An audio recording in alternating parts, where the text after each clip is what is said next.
Tuhan kita hidup. Tuhan kita memerintah sampai selama-lamanya. Dia Raja di atas segala raja. Haleluya. Kembali kita angkat pujian kita, betapa baiknya Engkau Tuhan.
Dan pada malam hari ini kita akan menikmati kasih Tuhan dengan kebenaran firman Tuhan yang boleh kita nikmati pada malam hari ini. Tangkap pujian kita untuk kita sambut firman Tuhan. Firman-Mu yang kuasa, saudara kita bangkit berdiri.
Bapa, dalam nama Tuhan Yesus Kristus terang, kami sungguh bersyukur karena kasih-Mu yang setia, karena Engkau sungguh selalu bersama-sama kami, menyertai kami. Pujian doa kami naikkan malam hari ini Tuhan. Kami bersyukur juga kami masih diberi kesempatan membaca firman-Mu, bahkan merenungkannya. Biarlah Engkau mengurapi kami semua yang ada di tempat ini, mulai dari yang termuda hingga yang tertua. Terima kasih Bapa, terima kasih Tuhan Yesus, kami siap untuk mendengarkan firman-Mu. Dalam nama Yesus bersyukur doa, haleluya, amin. Puji nama Tuhan.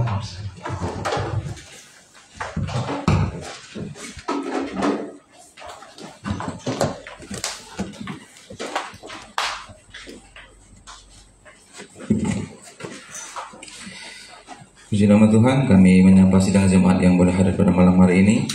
Salam sejahtera dalam nama Tuhan Yesus Kristus. Shalom. Shalom. Puji nama Tuhan, kita bersyukur buat kebaikan Tuhan dalam hidup kita.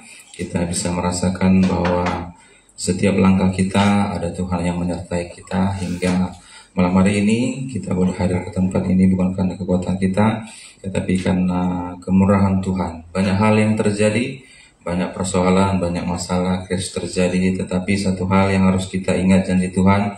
Tuhan katakan, jangan takut, aku memegang tanganmu, aku menuntunmu. Malam hari ini kita akan merenungkan sebuah firman Tuhan yang tertulis dalam kitab 1 Petrus pasal yang keempat. 1 Petrus pasal yang keempat menjadi renungan kita malam hari ini, ayat yang ke-19. Ya, ayat yang sering sekali sudah kita baca, tapi tak mengapa, kembali kita baca untuk menguatkan iman kita. 1 Petrus 1 Petrus 4 ayat yang ke-19. 1 Petrus 4 ayat yang ke-19. Mari, kalau sudah menemukan, bersama-sama kita baca. 1 Petrus 4 ayat 19, 1, 2, 3, ya. Karena itu baiklah juga mereka yang harus menderita karena kehendak Allah, menyerahkan jiwanya dengan selalu berbuat baik kepada Pencipta yang setia. Ya, ini yang kita renungkan malam hari ini. Firman Tuhan tadi katakan, karena itu baiklah juga mereka yang harus menderita karena kehendak Allah. Ya, dalam hidup ini hari-hari kita lalui banyak penderitaan. Banyak penderitaan, banyak persoalan. Bukan hanya kita sebagai anak Tuhan, seluruh dunia itu yang menghadapi krisis di hari-hari ini. Ya, krisis ekonomi, krisis kesehatan, ya, krisis kasih. Banyak persoalan yang terjadi di dunia ini. Terutama kita di negeri kita ini, ya, peralihan presiden, banyak sekali yang terjadi. Ya. Tetapi bagaimana kita sebagai anak-anak Tuhan? Tentu saja persoalan-persoalan memang seperti itu harus terjadi, karena buatan firman Tuhan juga mengatakan bahwa di hari-hari Tuhan datang banyak hal yang terjadi. Tetapi Tuhan ingin kita ini sebagai anak Tuhan sikapnya bagaimana? Ya, tentu saja Tuhan inginkan kita sebagai anak Tuhan tetap setia, ya, tetap setia sampai Tuhan menjemput kita sebagai mempelai perempuannya. Malam hari ini kita akan belajar dari sebuah kisah yang di kitab Raja-Raja. Orang-orang di masa itu, orang-orang Israel juga menghadapi krisis yang persis hampir sama dengan kita saat ini. Ya, mereka menghadapi kelaparan yang begitu luar biasa sampai mereka saling memakan anaknya. Ya, karena susah sekali. Ditambah lagi mereka itu tidak ikut Tuhan, ya, menyembah berhala. Sehingga sangat susah sekali, gitu ya. Nah, kita juga hari-hari ini kan begitu, ya, di dunia ini sangat susah sekali. Baru-baru ini ada kejadian yang viral, satu keluarga di pulau seberang, gitu ya, karena susahnya ekonomi, satu keluarga bunuh diri semua, hanya meninggalkan satu anak dengan alasan ekonomi. Nah, kita begitu ya, sebagai anak Tuhan, ketika persoalan yang terjadi, permasalahan apapun itu, masalah ekonomi, masalah kesehatan, Tuhan inginkan kita bagaimana kita supaya bertahan. Atau apa yang terjadi dalam hidup kita, apa proses yang terjadi dalam hidup kita. Kita akan baca 2 Raja-Raja 18, ya, 2 Raja-Raja 18. Suatu ketika, ya, orang-orang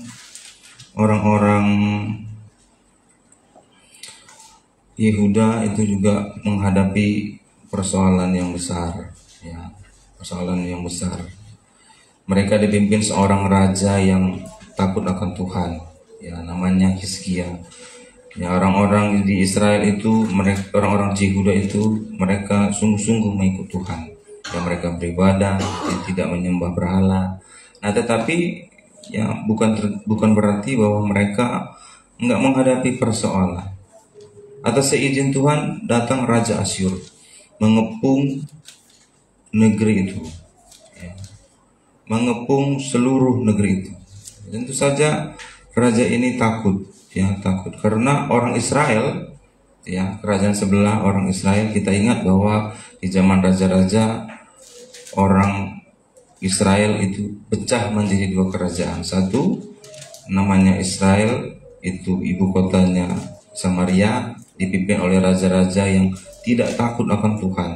Nah, itu ya, mereka tadi saya katakan bahwa mereka sangat susah juga, kelaparan sampai saling memakan anaknya.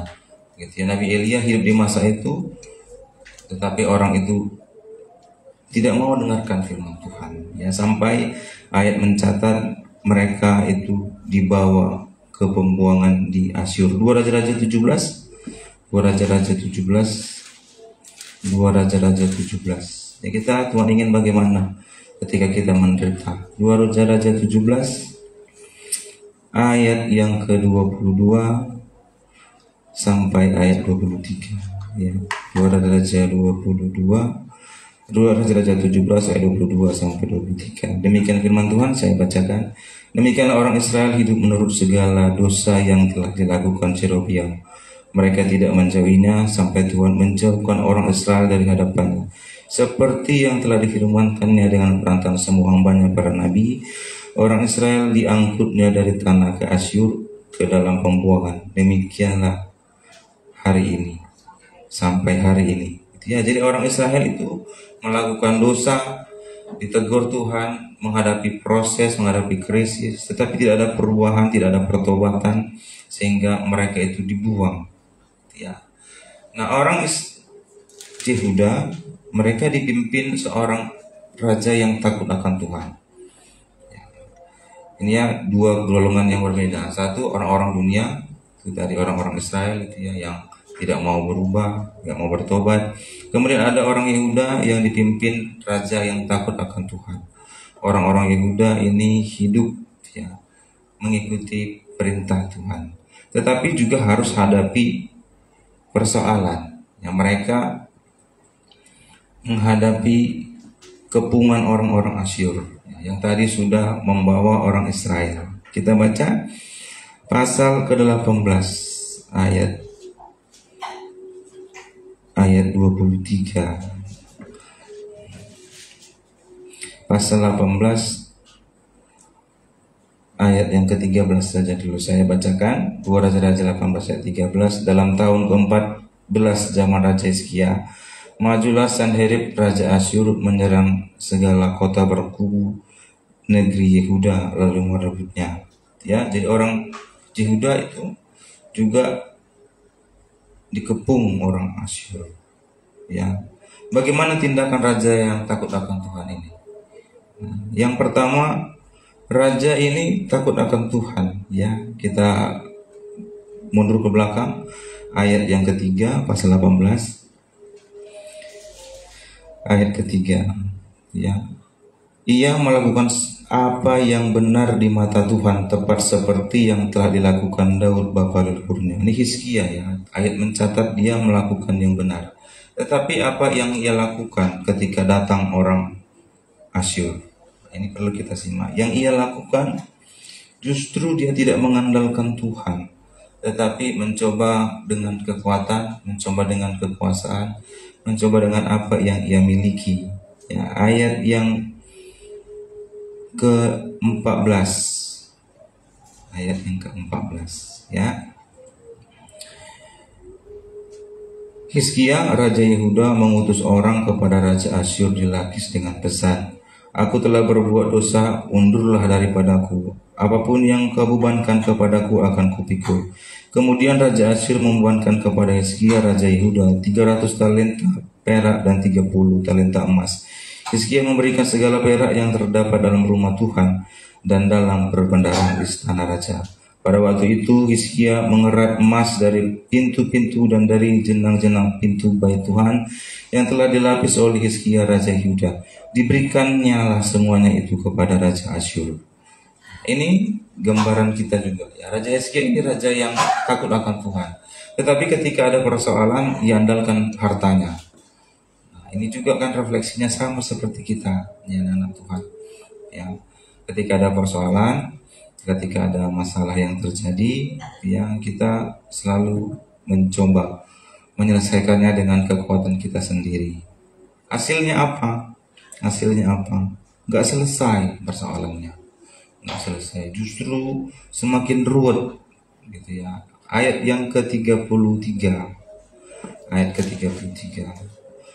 Sudah diberikannya hartanya tadi, yang banyak emas perak tadi sudah kita baca. Bahkan bait Allah pun sudah dikorbankan. Ada kian emas tadi di jenang-jenang itu yang dipakai di bait Allah, justru diberikannya semuanya ke Raja Asyur. Apakah orang Asyur pergi? Enggak. Justru raja orang Asyur ini malah semakin mengintimidasi orang itu secara mental karena sudah takut. Saudaranya orang Israel sudah dimusnahkan, sudah dibawa ke pembuangan ke Asyur.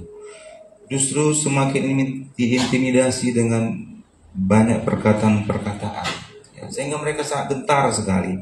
Ayat 33 sampai ayat 35 kita lompat. Siapakah di antara semua Allah negeri-negeri yang telah melepaskan negeri mereka dari tanganku, sehingga Tuhan sanggup melepaskan Yerusalem dari tanganku? Tetapi rakyat itu berdiam diri dan tidak menjawab dia sepatah kata pun, sebab ada perintah raja, demikianlah jangan kamu menjawab dia. Orang ini justru Hizkia tadi sudah berikan kemampuannya, hartanya, dengan kekuatannya, tetapi nggak menyelesaikan masalah. Bahkan orang-orang Asyur justru menghina, mengintimidasi mereka. Nah, ini kita gambaran hidup kita ya di akhir zaman. Tadi Rasul Petrus tadi kita baca, sebenarnya Tuhan inginkan kita ketika ada persoalan, menderita, tadi ya Tuhan inginkan supaya kita ini menyerahkan diri kepada Sang Pencipta. Ya, menderita karena Allah, harusnya menyerahkan jiwa kita kepada Tuhan, bukan mengandalkan kekuatan kita. Ya, bukan mengandalkan kekuatan kita. Kalau mengandalkan kekuatan kita, justru tadi kita baca gak selesai masalah, semakin berat. Tadi hartanya sudah diambil, sekarang pikirannya sudah terbebani. Kemudian spiritualnya, kerohaniannya, Tuhannya tadi kita baca, Allah mana yang bisa melepaskan kalian? Nah, kita bagaimana respon kita sebenarnya yang ingin Tuhan mau ketika ada persoalan yang terjadi? Ya, banyak persoalan yang terjadi. Anak-anak sekolah, ya, ada persoalan terjadi di kampus, di sekolah. Kalau hanya mengandalkan orang tua, nggak selesai. Ya. Dalam pekerjaan juga kita, kalau hanya mengandalkan kemampuan intelek kita, nggak selesai. Tetapi ayo kita mau seperti firman Tuhan tadi dalam kitab 1 Petrus. Ketika menderita, ayo kita serahkan jiwa kita. Ya, ayo kita serahkan jiwa kita. Rasul Petrus ketika masih muda, ketika hidup dalam pelayanan bersama-sama dengan Tuhan Yesus, ya, ada persoalan pedang yang digunakan. Ya, kita ingat datang orang-orang mau menangkap Tuhan Yesus. Langsung Petrus itu ambil pedang, hunus pedangnya, potong telinga pengawal bait Allah waktu itu. Tetapi setelah banyak proses yang terjadi, ia sampaikan kepada sidang jemaat, ayo ketika menderita, serahkan jiwa kepada Tuhan. Ya, apa yang harus kita lakukan ketika dalam persoalan yang terjadi dalam hidup kita? Yang pertama, ayo ketika ada persoalan yang terjadi dalam hidup kita, ayo kita mau berubah. Ya, ayo mau kita berubah. Ya. Krisis sifatnya memaksa. Ya. Tetapi ayo kita harus berubah. Kalau nggak mau berubah, hancur. Ingat orang Israel tadi, ya, mereka mengalami kelaparan, ya, tetapi nggak mau berubah.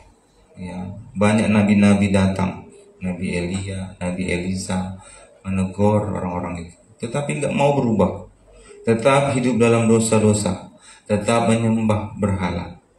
Akhirnya apa? Hancur, lenyap. 12 suku Israel, yang tersisa hanya suku Yehuda, ya, dan sebagian suku kecil. Yang lain itu mati, lenyap, ya, lenyap.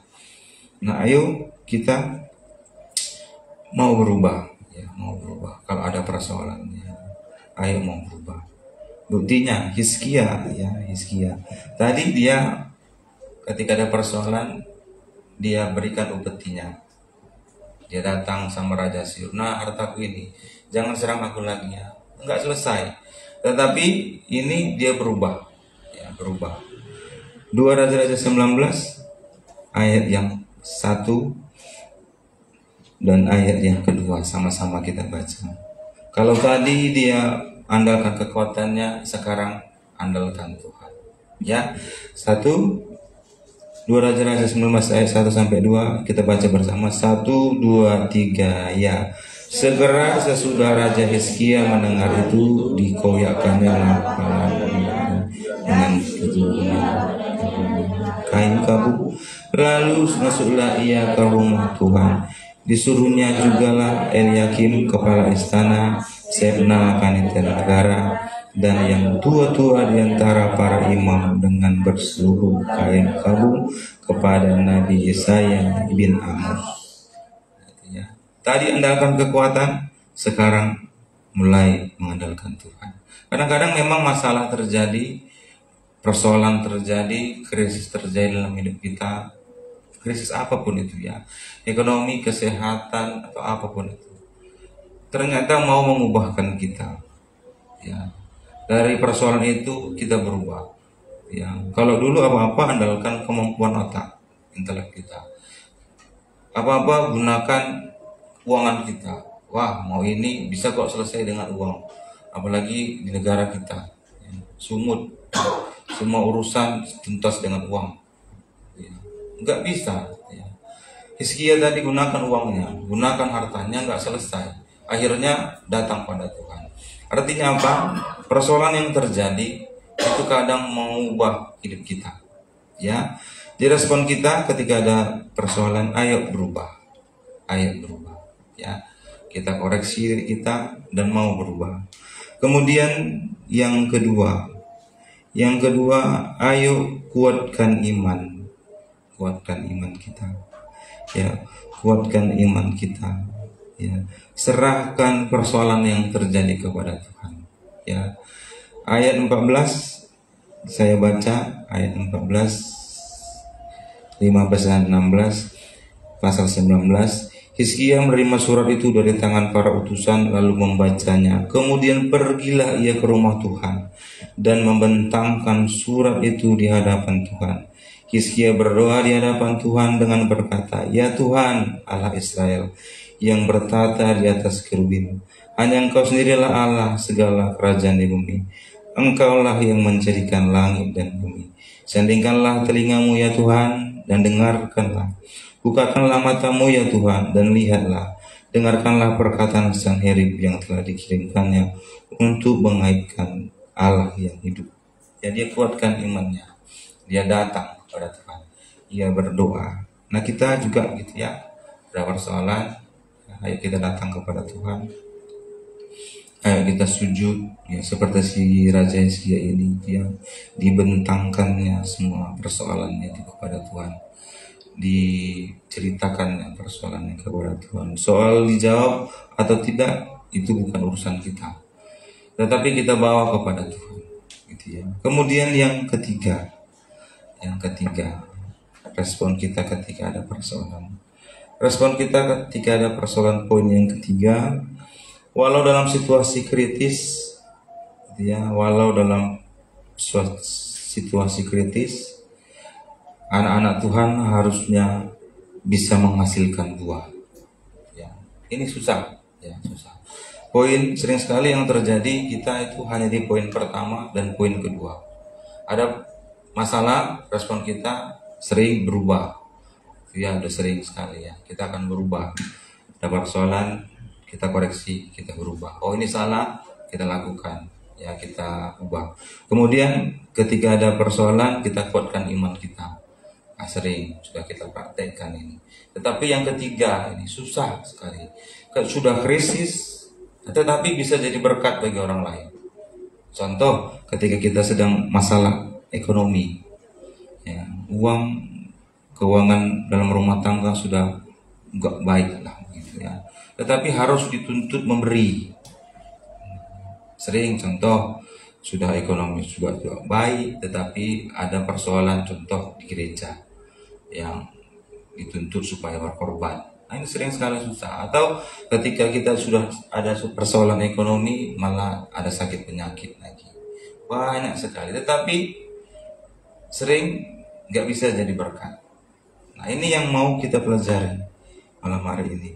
Ketika situasi krisis, ya, ayo kita mencoba hari-hari ini belajar bisa menjadi berkat, bisa menghasilkan buah. Kita baca bersama-sama 1 Tesalonika 3. 1 Tesalonika 3 ayat 6 sampai 8. Orang-orang di zaman Rasul Paulus, jemaat Tesalonika ini menghadapi penderitaan juga yang berat. Ya. Menghadapi tekanan-tekanan, ya, dari orang Yahudi, dari orang-orang Romawi, gitu ya, karena iman mereka. Ya, bukan hanya karena persoalan iman, persoalan ekonomi juga, sosial budaya, berat sekali lah pokoknya di zaman Tesalonika. Tetapi Rasul Paulus memuji mereka, ya, karena orang-orang Tesalonika itu dalam situasi yang gak baik pun mereka bisa jadi berkat. Ya, pasal 3 ayat 6 7, 8 kita baca bersama-sama. 1, 2, 3, ya. Tetapi sekarang setelah Timotius datang kembali dari kamu dan membawa kabar yang menggembirakan tentang imanmu dan kasihmu, bahwa kamu selalu menaruh kenang-kenangan yang baik akan kami dan ingin untuk kami berjumpa dengan kami seperti kami juga ingin untuk berjumpa dengan kamu. Maka kami juga saudara-saudara dalam segala kesesakan dan kesukaran kami menjadi terhibur oleh kamu dan oleh imanmu. Sekarang kami hidup kembali asal saja kamu teguh berdiri di hadapan Tuhan. Ya. Orang-orang Tesalonika itu menjadi berkat, gitu ya, di tengah-tengah persoalan yang mereka alami. Ya, Rasul Paulus, ya, menjadi terhibur karena iman mereka. Ya, kita juga begitu, ya. Ketika persoalan terjadi, krisis yang kita hadapi, kita mampu melewatinya, ayo kita bisa bersaksi sehingga kita menghasilkan buah. Ya, contoh lain, jemaat Makedonia, seringkali kita bahas, ya.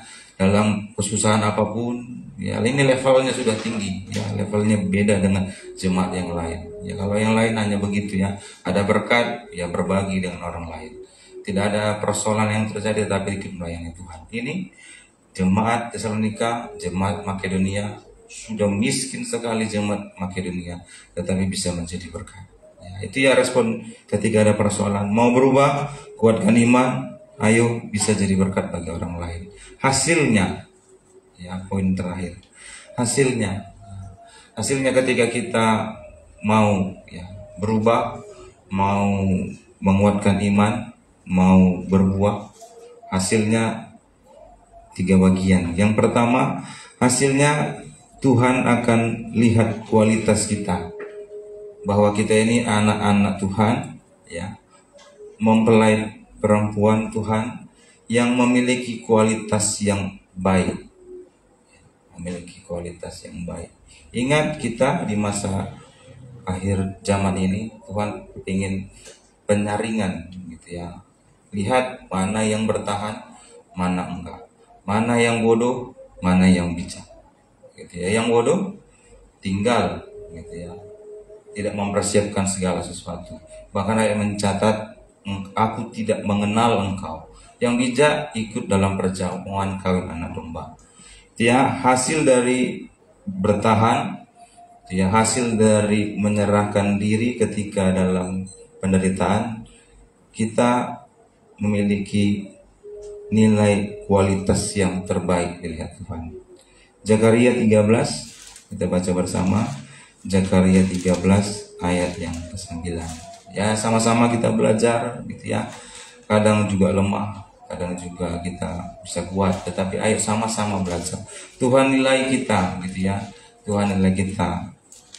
Bagaimana kita ya? Maukah belajar ketika persoalan terjadi? Maukah kita berubah? Maukah kita kuatkan iman kita? Maukah kita berbuah? Gitu ya.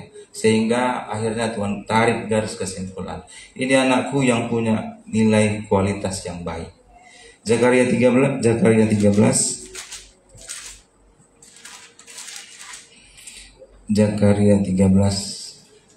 ayat yang ke-9. Kita baca bersama. 1, 2, 3 ya. Aku akan menaruh yang sepertiga itu dalam api dan akan memurnikan mereka seperti orang memurnikan perak. Aku akan memuji mereka seperti orang memuji emas. Mereka akan memanggil namaku dan aku akan menjawab mereka. Aku akan berkata, mereka adalah umatku, dan mereka akan menjawab, Tuhan adalah Tuhanku. Ya, kita baca tadi ya, seizin Tuhan ya, atas seizin Tuhan ya. Memang Tuhan ingin memurnikan kita ya, memurnikan kita dalam api ya, seperti orang memurnikan emas dan perak ya, emas dan perak ya. Orang kalau mau membentuk perhiasan itu, saya sudah lihat tulang saya gitu ya, mau buat perhiasan itu nggak gampang prosesnya gitu ya. Harus dibakar, ya dipukul, dibakar, dipukul, ya dimasukkan ke air. Prosesnya panjang sekali. Ya, andai emas tadi nggak mau diproses, jadi hanya menjadi logam-logam yang nggak berguna, ya, yang nggak dipandang, yang nggak ada harganya. Kalau hanya logam-logam seperti itu, tetapi dia mau dibentuk, ya mau dibakar, ya mau dimasukkan lagi ke air, dipukul lagi, dibakar lagi dengan api membara, sehingga menghasilkan logam yang berkualitas baik, nilainya mahal. Nah ini ya, ketika persoalan terjadi, Tuhan lihat kita berubah, Tuhan lihat kita, iman kita tetap tidak tinggalkan Tuhan. Tuhan lihat kita bisa menjadi berkat bagi orang lain, sehingga Tuhan katakanlah kita, mereka adalah umatku yang memiliki nilai kualitas yang baik ya. Kemudian yang kedua, hasilnya kalau kita bertahan, hasilnya ada pemeliharaan Tuhan, ada pemeliharaan Tuhan ya. Tuhan tentu saja nggak diam saja ya. Memang tadi Tuhan bilang, aku ya sepertiga dari mereka itu aku biarkan ya, supaya mereka diuji ya, seperti emas dan perak. Nah, tetapi tentu saja Tuhan nggak biarkan. Ya, ingat ketika kita ada persoalan yang dalam hidup kita, ingat bahwa ini hanya ujian, gitu ya, ujian bahwa Tuhan nggak akan biarkan kita. Ya, apalagi kita anak-anak Tuhan yang benar-benar menyerahkan hidup kita ke dalam Tuhan. Hasilnya ketika kita mau bertahan di masa krisis itu, pasal 19 dari kitab 2 Raja-Raja ayat yang ke-29. Ada pemeliharaan Tuhan.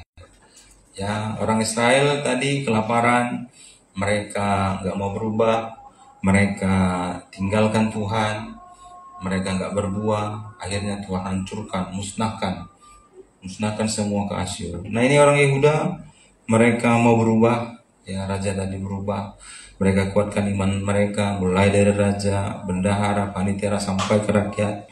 Kemudian mereka bisa berbuah, akhirnya ada pemeliharaan Tuhan. Ayat yang ke-29,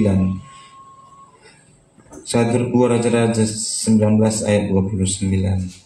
Kita baca bersama 2 Raja-Raja 19 ayat 29. 1, 2, 3 ya. Dan inilah yang akan menjadi tanda bagimu, hai Hizkia. Dalam tahun ini orang makan apa yang tumbuh sendiri, dan dalam tahun yang kedua apa yang tumbuh dari tanaman yang pertama Tetapi dalam tahun yang ketiga menaburlah kamu, menuai dan membuat kebun anggur dan memakan buah. Ya, ada pemeliharaan Tuhan. Orang Israel tadi udah kelaparan, bahkan saling memakan anaknya sendiri.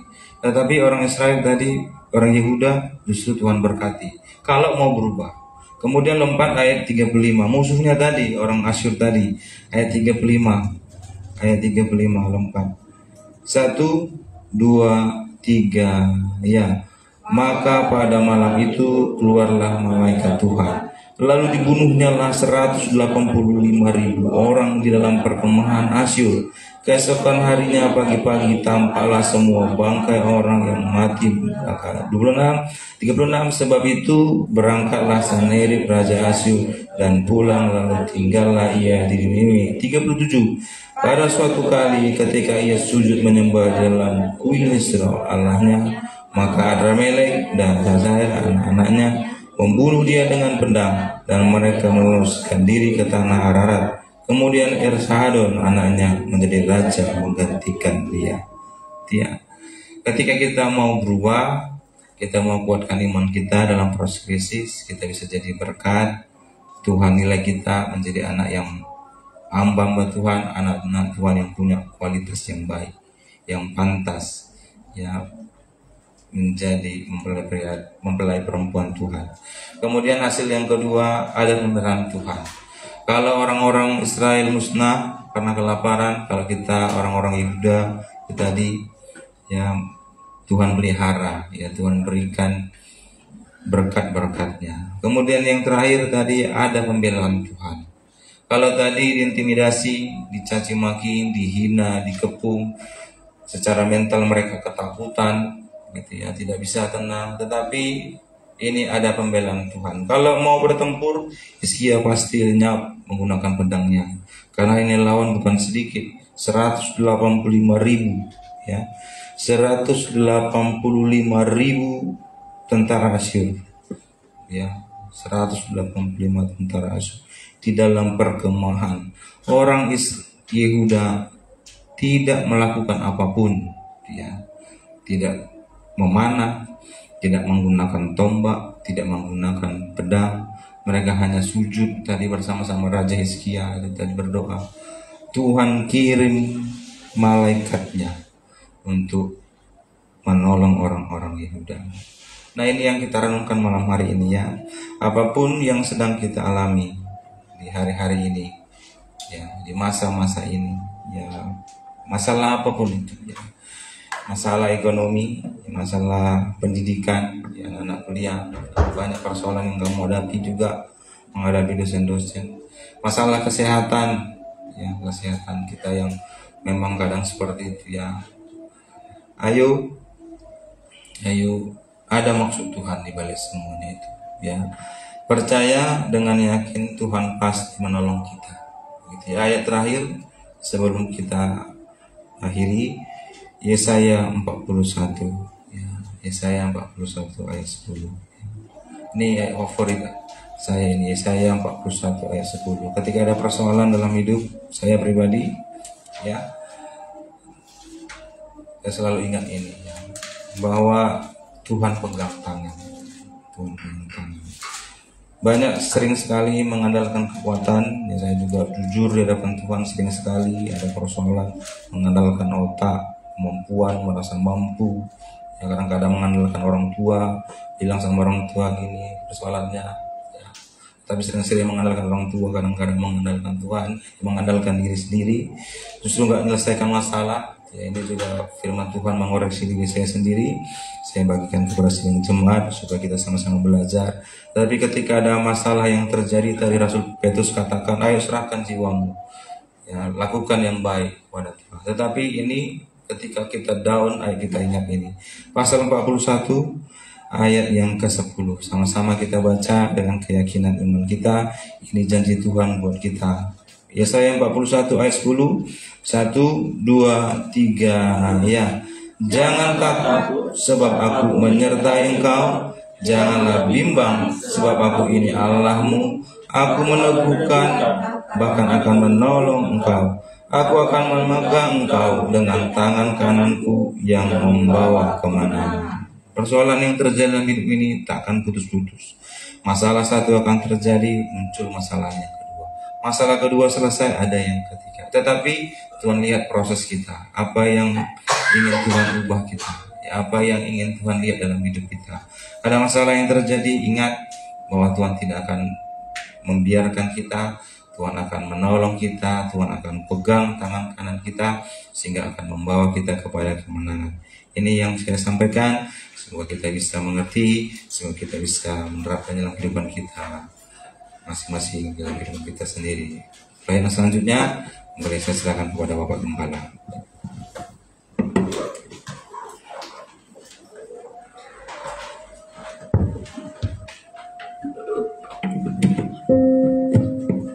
Mari pemain musik datang ke depan, kita akan menerima perjamuan kudus dan ikan pujian kita di hadapan Tuhan.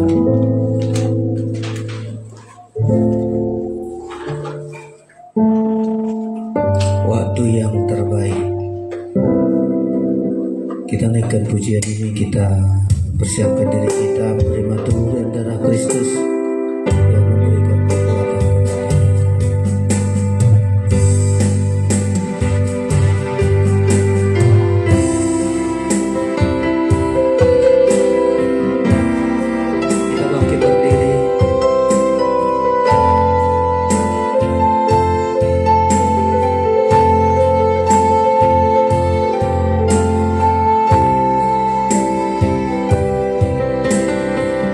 Saat kau tak mampu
kuasa